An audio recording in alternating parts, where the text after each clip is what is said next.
Dərin şəfa duası. Bismillahirrahmanirrahim.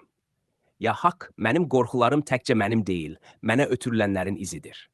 Valideynlərim öz bildikləri qədər qorudular, öz qorxuları qədər sevdilər.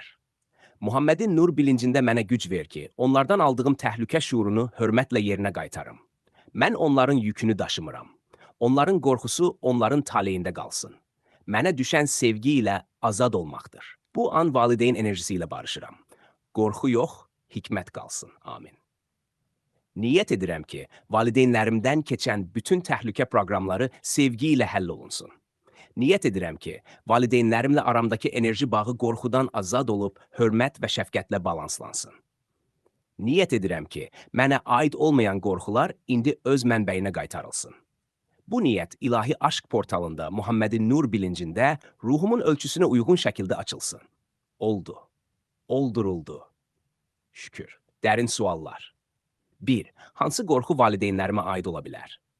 Mən kiminsə yükünü daşıyaraq nə qazanmışam? Valideynlərim məni nədən qorumağa çalışırdı? Bu qorxu bugün mənə lazımdırmı? Qorxunu buraxsam valideynlərimlə bağım qırılarmı?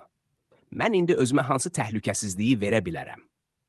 İttəfəq, valideyn enerjisi ilə barışanda bədənim nə hiss edir?